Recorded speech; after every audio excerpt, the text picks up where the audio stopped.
Jornal do Marcos. Oferecimento: Pet Amigo Dog Walker. Passeios divertidos para seus cães, você só encontra aqui. Violência na Bahia. Falta de segurança causa preocupação nas ruas de Salvador. E com medo dos assaltos dentro dos campos, estudantes da Universidade Federal da Bahia fazem abaixo-assinado. Veja também, depois de polêmica por causa de prédio de luxo em Salvador, ex-ministro da Secretaria de Governo, Gedel Vieira Lima, é punido pela Comissão de Ética da Presidência. E mais, perícia faz reconstituição do acidente que matou 2 irmãos no bairro de Ondina, há 3 anos. E na segunda reportagem da nossa série especial sobre acessibilidade, você vai ver as dificuldades na locomoção das pessoas com deficiência e vai conhecer projetos para tornar a cidade mais acessível. O Jornal do Marcos já está no ar.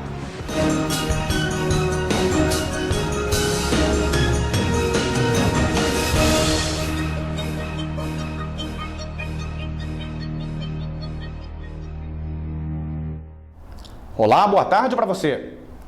A gente começa o programa de hoje falando da violência na Bahia. Foram divulgados em novembro os dados do Anuário Brasileiro de Segurança Pública. Os números se referem ao ano passado, o ano de 2015.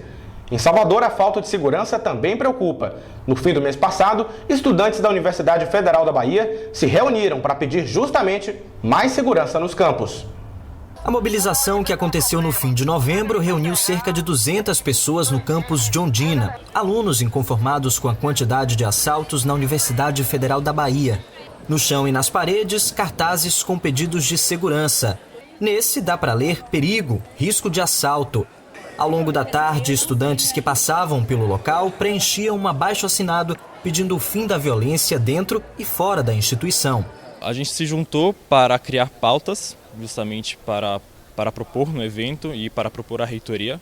Na UFBA tem assalto quase todo dia. Já teve estupro dentro da UFBA, alguns anos atrás. Esse ano teve tentativa de estupro, tem assaltos direto, mas ter um assalto no primeiro dia dentro do campus para mim foi o estopim. Este documento, escrito pelos organizadores, lista uma série de reivindicações dos estudantes para diminuir a violência. Eles pedem a criação de uma guarda universitária para atuar dentro do campus, uma parceria entre a universidade e a polícia militar para intensificar as rondas na área externa, o controle de quem entra na instituição, mais iluminação em todas as unidades, a reativação das centrais de vigilância e a instalação de telefones para que estudantes possam fazer denúncias rápidas sobre crimes ou situações fora do normal. O caso mais recente de insegurança na universidade foi no dia 7 desse mês. Passava das 9 da noite quando um homem não identificado tentou assaltar um aluno. Ele reagiu atirando contra o assaltante, que morreu no hospital. Outro caso que chamou a atenção foi no dia 21 de novembro. Uma estudante da universidade postou numa rede social que ela e um amigo foram abordados por criminosos em frente ao Instituto de Biologia, no bairro de Ondina.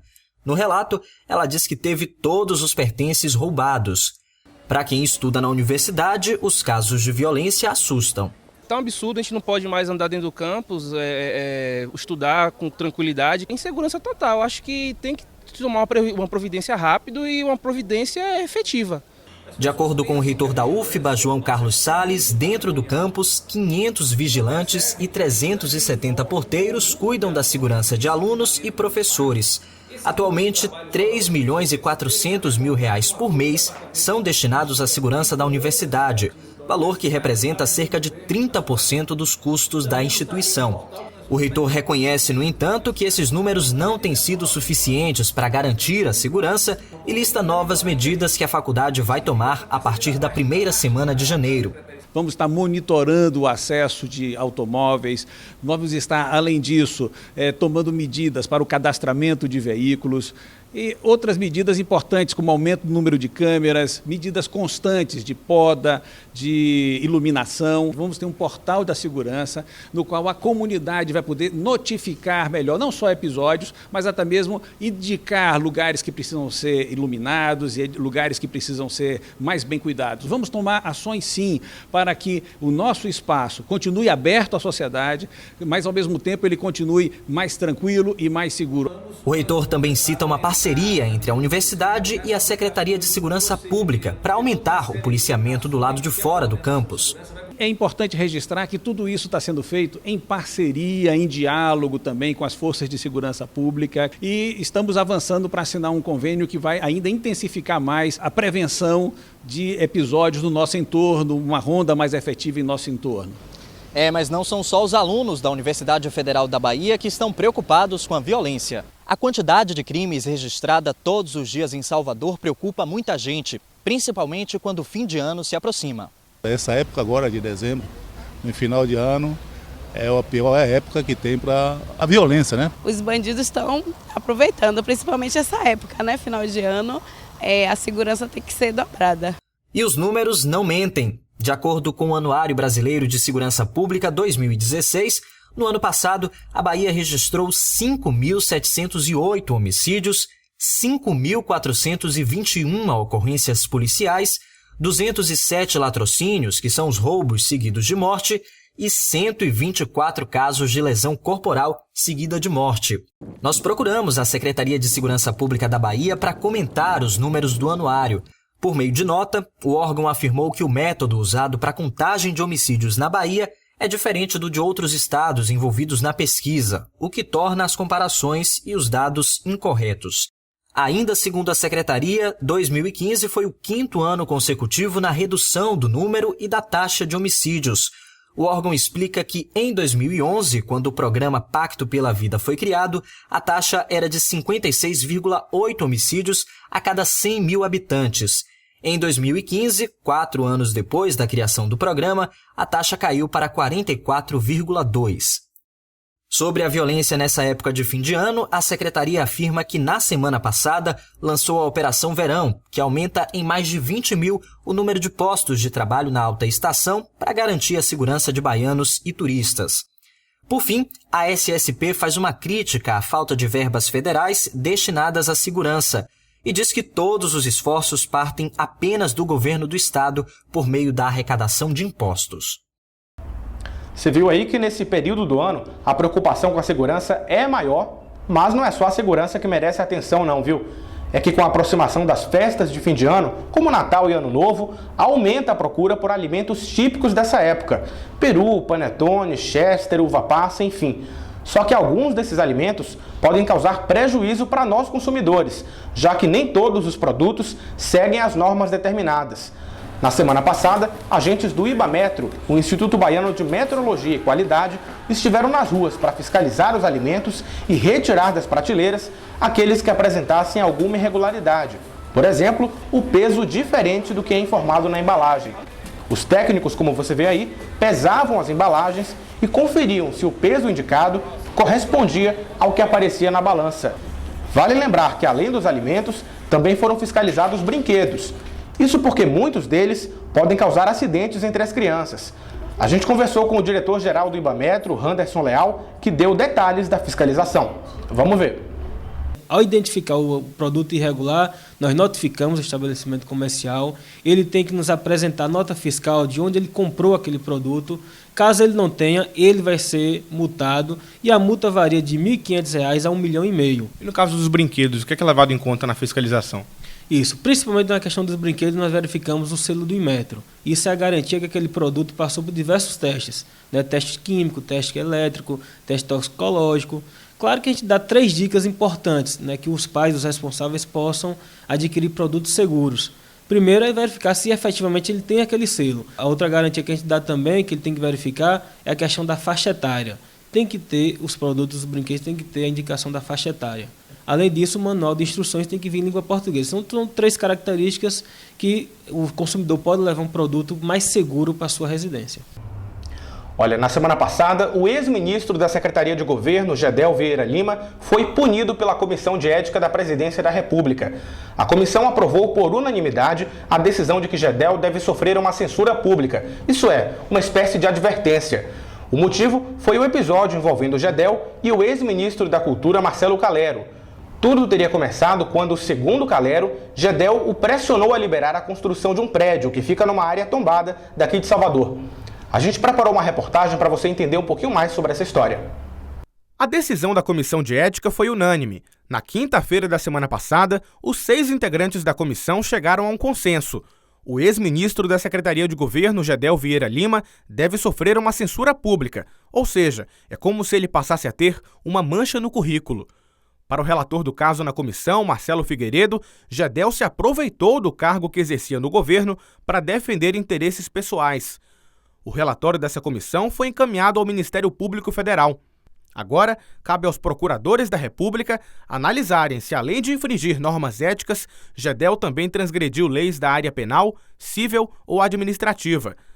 A polêmica em torno de Gedel veio à tona no dia 19 de novembro, um dia depois de o então ministro da Cultura, Marcelo Calero, pedir demissão. Ao jornal Folha de São Paulo, Calero contou que resolveu deixar o cargo depois de ser pressionado por Gedel, na época à frente da Secretaria de Governo, a liberar a construção desse prédio na Ladeira da Barra, área nobre de Salvador, onde Gedel teria comprado um apartamento na planta. A reportagem da Folha diz que Calero foi procurado pelo menos 5 vezes por Gedel para que o IPHAN, o Instituto do Patrimônio Histórico e Artístico Nacional, que é subordinado ao Ministério da Cultura, aprovasse a liberação da obra. Depois de pronto, o edifício Lavie teria 31 andares e quase 100 metros de altura. Mas uma decisão do IPHAN, em novembro desse ano, embargou a obra, argumentando que o prédio comprometeria a visibilidade de pelo menos 3 bens tombados aqui na região da Barra. Em nota, o IPHAN explicou que a decisão foi tomada levando em conta todas as argumentações apresentadas pela empreiteira e depois de fazer uma série de estudos para avaliar o impacto do prédio em relação aos bens tombados na vizinhança do imóvel. Na mesma nota, o IPHAN diz que se a empreiteira quiser continuar a obra, o projeto tem que se readequar, respeitando a visibilidade e a ambiência dos bens protegidos. Para a Associação de Moradores da Barra, a construção do prédio com 31 andares abriria precedente para que outros casos do tipo se repetissem na região. Você coloca uma parede dessa, você abre oportunidade para outras paredes no mesmo espaço. Seria falta de bom senso, que iria atrapalhar exatamente a poligonal onde nós temos aqui monumentos, como a Igreja de Santo Antônio, nós temos o Forte São Diogo, e iria impactar muito. Mas a história não parou por aí. No dia 23 de novembro, 4 dias depois da primeira reportagem sobre o assunto, a Folha de São Paulo trouxe mais uma denúncia. Dessa vez, a de que familiares de Gedel integravam a defesa do prédio na disputa contra o IPHAN. A reportagem mostra que entre os representantes da empresa responsável pelo Lavie estavam o advogado Jaime Vieira Lima Filho, primo de Gedel e sócio dele em um restaurante, e o estagiário Afrísio Vieira Lima Neto, sobrinho de Gedel. 2 dias depois da publicação da reportagem, Gedel se demitiu. Enviou ao presidente Michel Temer esta carta de demissão, na qual afirma: "Meu fraterno amigo Michel Temer, avolumaram-se as críticas sobre mim. Em Salvador, vejo o sofrimento dos meus familiares. Quem me conhece sabe ser esse o limite da dor que suporto. É hora de sair." Gedel diz ainda: "Retornado à Bahia, sigo como ardoroso torcedor do nosso governo." Bom, mudando de assunto, o Ministério Público da Bahia pediu uma reconstituição do acidente envolvendo a médica Kátia Vargas Leal e o casal de irmãos Emanuel e Emanuele Gomes. O acidente foi em outubro de 2013 no bairro de Ondina e terminou com a morte dos 2 irmãos. Eles estavam numa moto quando, depois de uma discussão de trânsito, a médica avançou o carro dela contra a moto, que acabou se chocando em um poste. A reconstituição, feita no dia 11 desse mês, durou todo o dia. A área onde o acidente aconteceu foi isolada. A reconstituição teve o objetivo de medir de forma precisa dados como o trajeto e a velocidade dos veículos nos momentos que antecederam o impacto. Participaram da reconstituição peritos do Departamento de Polícia Técnica, policiais, fotógrafos, professores da Universidade Federal da Bahia, além de 5 testemunhas. O carro e a moto que foram usados eram do mesmo modelo e do mesmo ano de fabricação dos que se envolveram no acidente. Nós ouvimos o advogado da família das vítimas, Daniel Keller. Veja o que ele disse. Não existe mais recurso, não há mais possibilidade de se evitar o julgamento. Terminando a reconstituição hoje, os peritos vão apresentar os laudos, que são as conclusões da reconstituição, e aí o processo vai para a juíza para que ela marque o júri.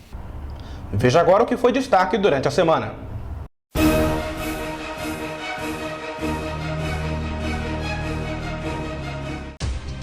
Uma doença misteriosa vem causando preocupação aos órgãos de saúde da Bahia. Pelo menos 11 pessoas se queixam de fortes dores musculares e de terem eliminado urina na cor preta. Todas eram de Salvador e de Guarajuba, no litoral norte do estado. Até o momento, especialistas da área da saúde alertam que os casos da doença podem ter relação com o consumo de um peixe, conhecido como olho de boi, já que 5 das pessoas que apresentaram sintomas haviam se alimentado do animal. Uma outra hipótese levantada pelos especialistas é de que a doença estaria ligada a algum vírus. A CESAB, a Secretaria de Saúde do Estado, já está investigando os casos, mas a previsão é de que o laudo que vai indicar a causa da doença só deve sair dentro de 2 semanas. A recomendação é que, no caso do aparecimento de algum dos sintomas, o paciente beba bastante água, evite a ingestão de anti-inflamatórios e procure um médico imediatamente. E os jovens na faixa dos 14 aos 24 anos são os mais afetados pelo desemprego. É o que aponta uma pesquisa divulgada na última segunda-feira pelo IPEA, o Instituto de Pesquisa Econômica Aplicada. De acordo com o IPEA, enquanto a taxa total de desemprego foi de 11,8% no período de julho a setembro, o número chegou a 27,7% entre os jovens dessa faixa etária. Ainda segundo o IPEA, o terceiro trimestre desse ano não teve sinais de melhora no rendimento médio do trabalho, cuja média ficou em R$ 2.017, menos do que o registrado no mesmo período do ano passado. E o presidente da Venezuela, Nicolás Maduro, anunciou o fechamento da fronteira com o Brasil até o dia 2 de janeiro do ano que vem. A medida é uma tentativa de frear o contrabando da moeda local, o bolívar venezuelano, num cenário de grave crise econômica que atinge o país. A crise na Venezuela tem tomado grandes proporções. O país tem a maior inflação do mundo, segundo o Fundo Monetário Internacional, e sofre com a insegurança nas ruas, além da escassez de alimentos e de remédios.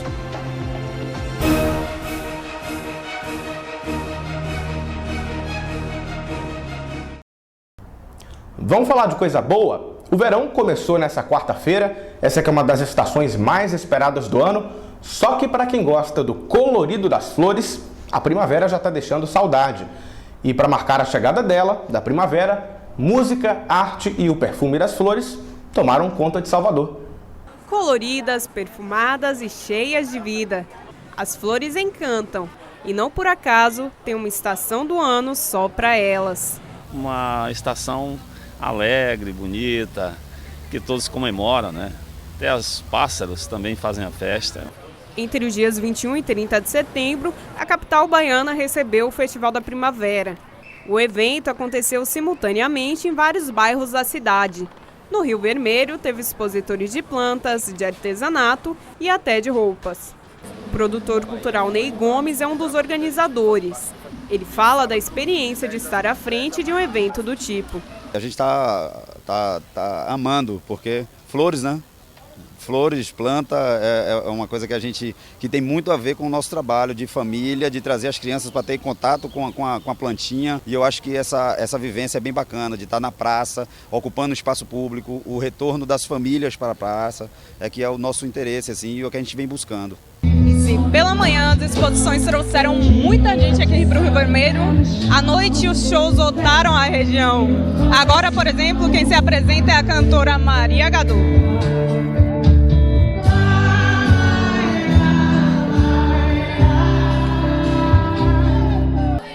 Durante o show, o público cantou e se emocionou. Dobrei tantas esquinas e já me perdoei por ter mais.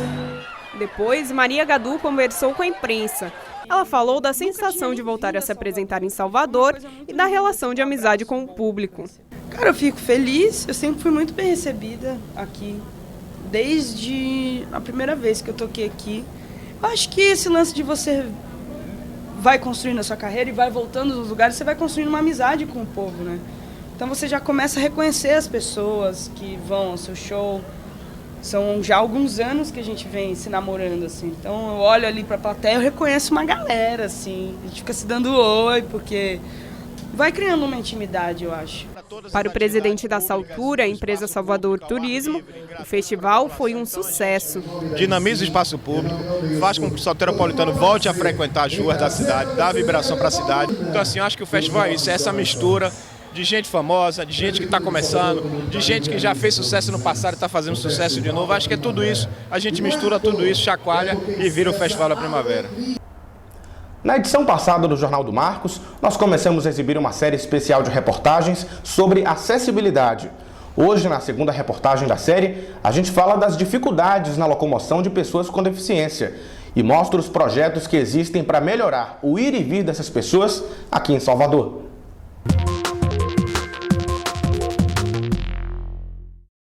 Bom, e hoje, na segunda reportagem da nossa série especial sobre acessibilidade, a gente veio até o bairro de Plataforma, no subúrbio ferroviário de Salvador, para acompanhar uma tarde do seu Epaminondas. Seu Epaminondas que depende do transporte público, ele anda de ônibus todos os dias e a gente vai ver quanto tempo leva até passar o ônibus com aqueles elevadores específicos para cadeirantes. No caminho até o ponto de ônibus, seu Epaminondas faz uma queixa. Diz que alguns coletivos não têm os elevadores e por isso ele não consegue entrar.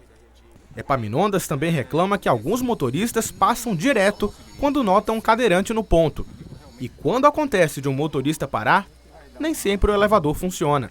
É um desafio hoje para a gente chegar aí na cidade, porque não somos respeitados de forma alguma. Eu me sinto invisível perante os motoristas, porque eles não param de jeito algum. Já no ponto de ônibus, tivemos sorte. Assim que seu Epaminondas deu sinal, o ônibus parou. E o elevador funcionava perfeitamente. O cobrador do ônibus diz que nas empresas os funcionários são treinados para conseguir operar os elevadores. A gente recebe treinamento na garagem, tem um orientador que nos ensina a manusear o elevador. Quando o cadeirante ele tem acesso ao veículo, nós colocamos o cinto ali. Mas ele reconhece os problemas. Infelizmente, os ônibus eles só cabem um cadeirante.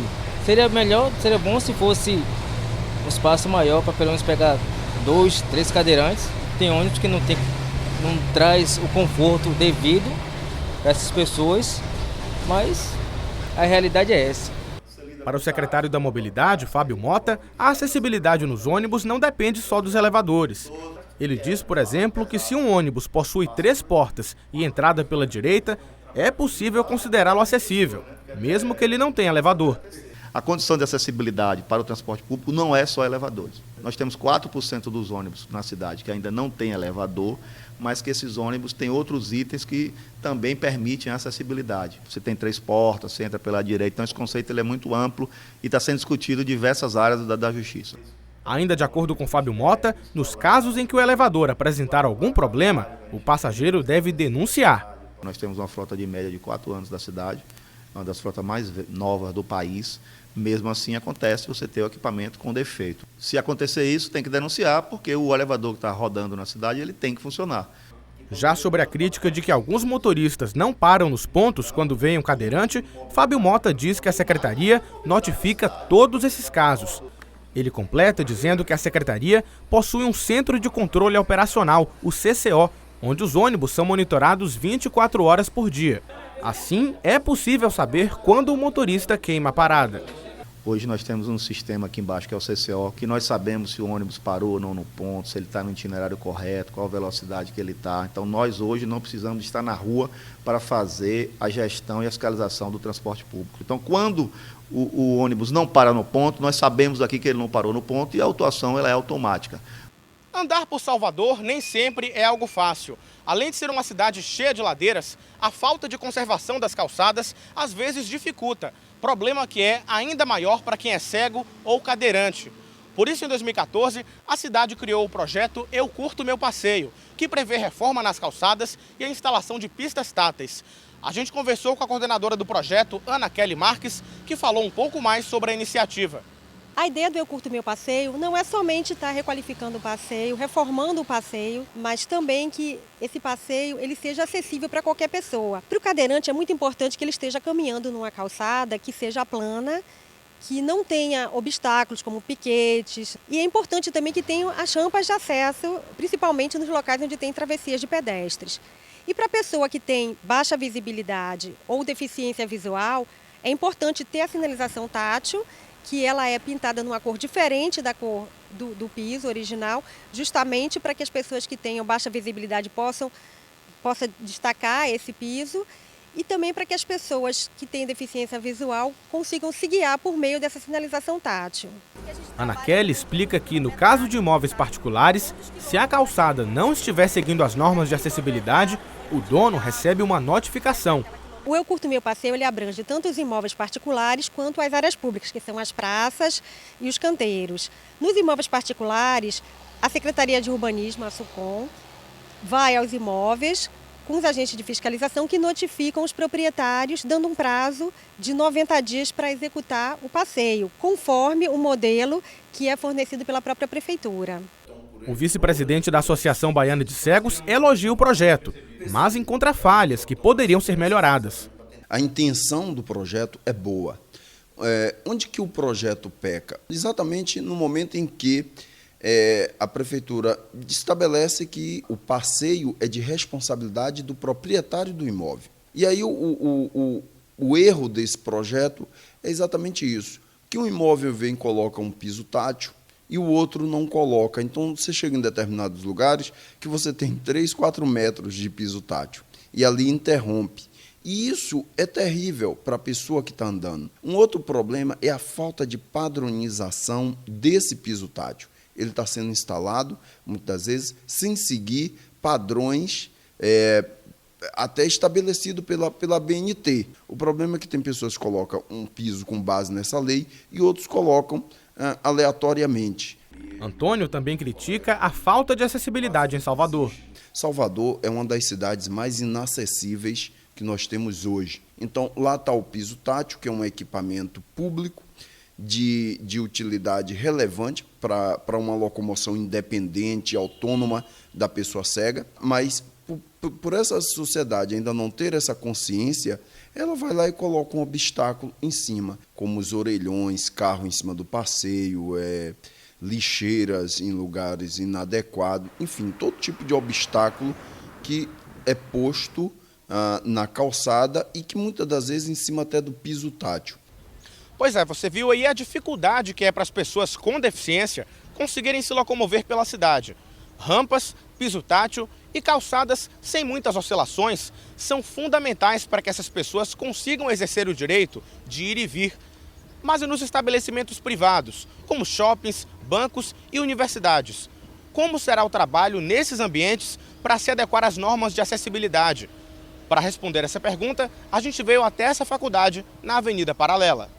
O primeiro passo, Marcos, é a gente ter em vista que a lei de inclusão ela já estabelece alguns parâmetros, né, normativos para a gente. Então, todas as orientações e os requisitos que são legais, a gente precisa cumprir. Elevadores acessíveis, cadeiras acessíveis, rampas acessíveis, pessoas inclusive que possam auxiliar nesse processo, na locomoção dessas pessoas aqui dentro. Então a gente de fato procura criar um ambiente e um espaço totalmente acessível para todo mundo. Ana Tessi fala dos desafios e das perspectivas na questão da acessibilidade. Qual seria talvez o principal desafio? É a gente conseguir se programar e planejar os investimentos de forma que isso aconteça de forma gradativa, mas constante. E a gente sempre fica pensando, poxa, não é só uma questão de acolher e de dar acesso às pessoas, elas têm direito pela educação, né? O direito à educação. Em longo prazo, eu acredito que a gente vai ter cada vez mais espaços que conseguem acolher a diversidade. Eu acho que a palavra mais importante quando a gente fala em acessibilidade é entender que existe diversidade. Bom, e na próxima reportagem da série, a gente mostra as tecnologias, as novidades tecnológicas que existem para facilitar o dia a dia de quem possui alguma deficiência. O Jornal do Marcos de hoje está terminando. A gente se despede, olha só, com imagens dessa árvore de Natal feita com tampinhas de garrafa PET. Uma verdadeira obra de arte, né? A árvore foi feita pelo artista plástico André Fernandes e foram usadas 35 mil tampinhas. E para quem quiser prestigiar esse trabalho, basta ir ao bairro do Rio Vermelho. Para você, uma boa tarde e um bom fim de ano também.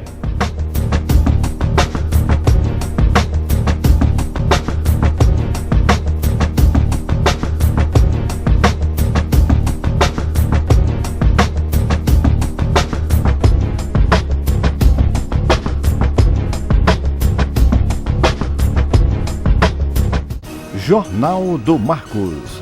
Oferecimento Pet Amigo Dog Walker. Passeios divertidos para seus cães, você só encontra aqui.